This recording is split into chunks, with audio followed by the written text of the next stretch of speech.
Then the Lord appeared to Abram and said, To your offspring I will give this land.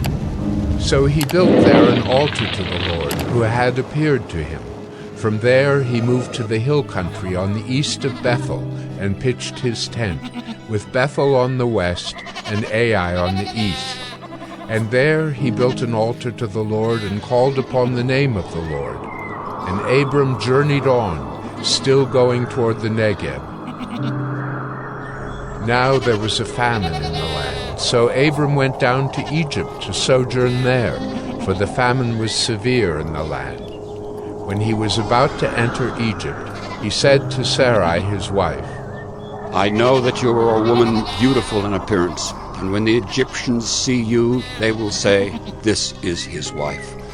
Then they will kill me, but they will let you live.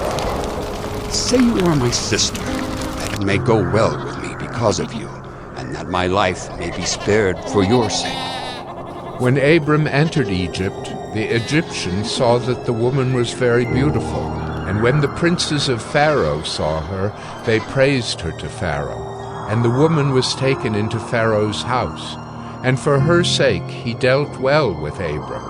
And he had sheep, oxen, male donkeys, male servants, female donkeys, and camels.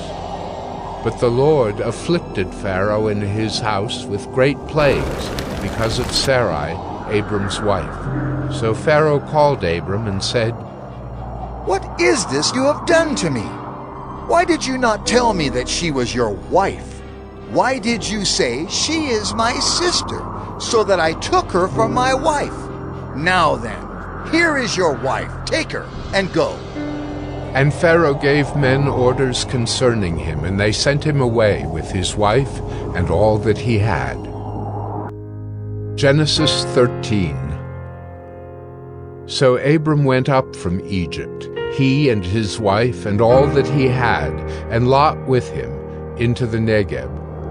Now Abram was very rich in livestock, in silver, and in gold.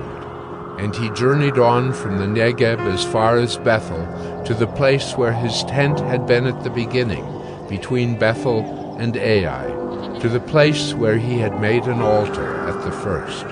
And there Abram called upon the name of the Lord.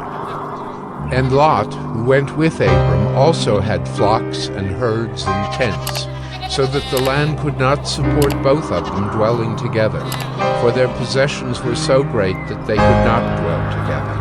And there was strife between the herdsmen of Abram's livestock and the herdsmen of Lot's livestock. At that time the Canaanites and the Perizzites were dwelling in the land. Then Abram said to Lot, Let there be no strife between you and me, between your herdsmen and my herdsmen, for we are kinsmen. Is not the whole land before you? Separate yourself from me. If you take the left hand, then I will go to the right. Or if you take the right hand, then I will go to the left. And Lot lifted up his eyes and saw that the Jordan Valley was well watered everywhere, like the garden of the Lord, like the land of Egypt, in the direction of Zoar. This was before the Lord destroyed Sodom and Gomorrah. So Lot chose for himself all the Jordan Valley, and Lot journeyed east. Thus they separated from each other. Abram settled in the land of Canaan, while Lot settled among the cities of the valley, and moved his tent as far as Sodom. Now the men of Sodom were wicked, great sinners against the Lord. The Lord said to Abram, after Lot had separated from him, Lift up your eyes and look from the place where you are, northward and southward and eastward and westward. For all the land that you see I will give to you and to your offspring forever. I will make your offspring as the dust of the earth, so that if one can count the dust of the earth, your offspring also can be counted. Arise, walk through the length and the breadth of the land, for I will give it to you. So Abram moved his tent, and came and settled by the oaks of Mamre, which are at Hebron, and there he built an altar to the Lord.